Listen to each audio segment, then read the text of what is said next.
नमस्कार दोस्तों, स्वागत है आपका मेरे चैनल में। आज की स्टोरी है कुछ पाने के लिए कुछ खोना पड़ता है। आज की ये कहानी एक गरीब किसान के बारे में है जो कि अपनी गरीबी से परेशान था। उसके मन में हमेशा से एक सवाल था कि उसकी ये गरीबी कब दूर होगी। एक दिन उसके किसी दोस्त ने उसे किसी बाबा के बारे में बताया जो कि हर किसी के सवालों का जवाब देते थे। तो किसान उस बाबा से मिलने गया।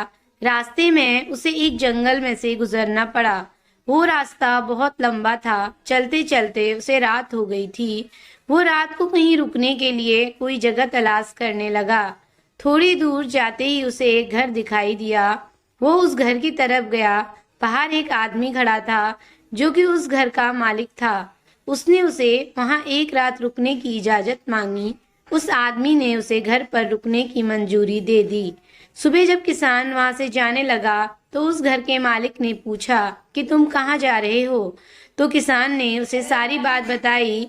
उसकी बात सुनकर घर के मालिक ने कहा कि यदि तुम उस बाबा के पास जा रहे हो तो तुम मेरा एक सवाल उससे पूछना। उसने कहा कि उसकी एक बेटी है जो बोल नहीं सकती और वो ये जानना चाहता है कि वो कब बोल पाएगी। किसान ने कहा कि वो ये सवाल बाबा से जरूर पूछेगा। ये कहकर किसान अपनी मंजिल की ओर चला गया। फिर थोड़ी दूर जाने पर उसे एक जादूगर मिला जिसके पास एक जादू की छड़ी थी। उसने किसान को देखकर पूछा कि वो कहाँ जा रहा है। तो किसान ने उसको सारी बात बताई। जादूगर ने कहा कि तुम बाबा से मेरा भी एक सवाल पूछना। मैं ये जानना चाहता हूँ कि मैं स्वर्ग कब जाऊंगा। किसान ने कहा कि वो ये सवाल बाबा से पूछ लेगा। इसके बाद रास्ते में किसान को एक कछुआ दिखाई दिया जो कि ड्रैगन बनना चाहता था। उसने भी किसान से पूछा कि वह कहाँ जा रहा है। तो किसान की सारी बात बताने के बाद उसने किसान से कहा कि वो बाबा से पूछे कि वो ड्रैगन कब बनेगा। तो किसान ने कहा कि वो जरूर पूछेगा। इसके बाद चलते चलते किसान आखिरकार उस बाबा के पास पहुंच गया। उसे देखते ही बाबा ने कहा कि तुम मुझसे सिर्फ 3 सवाल पूछ सकते हो। किसान सोच में पड़ गया कि वो बाबा से अपना सवाल पूछे या फिर उन तीनों का सवाल पूछे। फिर थोड़ी देर सोचने के बाद उसने फैसला किया कि मेरा सवाल तो बहुत छोटा है, मैं उन तीनों का सवाल ही पूछ लेता हूँ।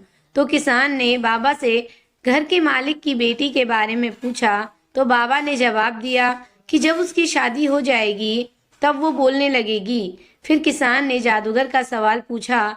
तो बाबा ने जवाब दिया कि जब वो अपनी जादू की छड़ी किसी को दे देगा तो वो स्वर्ग चला जाएगा। इसके बाद किसान ने कछुए का सवाल पूछा। तो बाबा ने जवाब दिया कि जब कछुआ अपना कवच निकाल देगा तब वो ड्रैगन बन जाएगा। किसान को अपने तीनों सवालों के जवाब मिल गए। फिर वो वापस अपने घर जाने लगा। रास्ते में जाते समय उसे वो कछुआ मिला। उसने किसान से पूछा कि क्या तुमने मेरा सवाल बाबा से पूछा। तो किसान ने कहा हाँ। बाबा ने कहा कि जब तुम अपना कवच निकाल दोगे तो तुम ड्रैगन बन जाओगे। कछुए ने अपना कवच निकाल दिया और ऐसा करते ही वो ड्रैगन बन गया। उसके कवच में से बहुत से मोती निकले जो कि किसान को मिले। फिर किसान को रास्ते में जादूगर मिला। तो उसने उससे कहा कि यदि तुम अपनी छड़ी किसी को दे दोगे तो तुम स्वर्ग चले जाओगे। जादूगर ने अपनी छड़ी उस किसान को दे दी और ऐसा करते ही वो स्वर्ग को चला गया। उसके बाद किसान घर के मालिक के पास पहुंचा तो घर के मालिक ने उससे कहा कि बाबा बोल रहे थे कि आपकी बेटी की जब शादी हो जाएगी फिर वह बोलने लगेगी। ऐसा सुनकर घर के मालिक ने अपनी बेटी की शादी उसी किसान से कर दी। शादी होते ही उसकी बेटी बोलने लगी। सीख। तो दोस्तों, आज की कहानी हमें ये सिखाती है कि अगर कुछ हासिल करना है तो कुछ खोना भी पड़ेगा। जैसे जादूगर ने अपनी छड़ी, कछुए ने अपना कवच खोया, उसी तरह आप अगर जिंदगी में कुछ हासिल करना चाहते हैं तो आपको भी कुछ सैक्रिफाइस करने होंगे। अपना कीमती समय देने के लिए धन्यवाद दोस्तों।